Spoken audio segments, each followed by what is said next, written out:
តតតែឃើញច្បាស់ទៅដឹងថាទូរស័ព្ទហ្នឹងវាខ្ទេចប៉ុណ្ណាទឹកដៃមិនធម្មតាមិនថាមានបញ្ហាទូរស័ព្ទប៉ុណ្ណាទេមកកន្លែង Dr. Smartphone មកជួសជុលផាសស្អាតដូចថ្មីតែម្ដងមានបញ្ហាម៉ាស៊ីនណាមានបញ្ហាអេក្រង់មានបញ្ហាថ្មនៅទីនេះរងចាំបម្រើសមាគមអតិថិជនគ្រប់ខេត្តក្រុងជាក់ស្ដែងដូចជាទូរស័ព្ទមួយនេះអញ្ចឹងមិនមែនអ្នកភ្នំពេញទេតែអ្នកខេត្តគាត់បានផ្ញើមកជាមួយនឹងទំនុកចិត្តជឿជាក់លើស្នាដៃជួសជុល Dr. Smartphone ដោយសារតែគាត់ធ្លាប់ផ្ញើមកនិយាយទៅគាត់ធ្លាប់ផ្ញើមកពី3ដងដែរតាក់ទងជាមួយនឹងទូរស័ព្ទមិនថាលោកអ្នកនៅកន្លែងណាគឺអាចផ្ញើមកបាន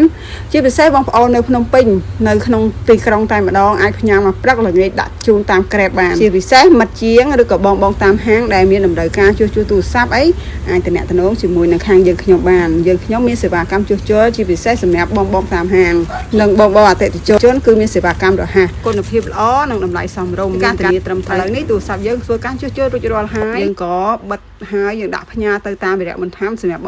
បងតាមខេត្តចឹងយើងស្រួលមែនតើឥឡូវនេះស្រួលមែនតើតាក់ទងជាមួយនឹងសេវាកម្មជួសជុលក៏ដូចជាការដឹកជញ្ជូនបងប្អូនមានតម្រូវការខូចទូរស័ព្ទការជាងជំនាញក្នុងការជួសជុលបងប្អូនបារម្ភខ្លាចថាជួសជុលទៅខូចទូរស័ព្ទបងប្អូនចូលដើមអីចឹងកុំភ្លេច Dr. Smartphone មានឯកទេសជួសជុលទូរស័ព្ទមិនថាគ្រឿងម៉ាស៊ីនគ្រឿងអេក្រង់បដូរថ្មអ៊ុតថាច់បុកលេខកូដបុកប្រូក្រាមរាល់ពេលទូរស័ព្ទបងប្អូនមានបញ្ហា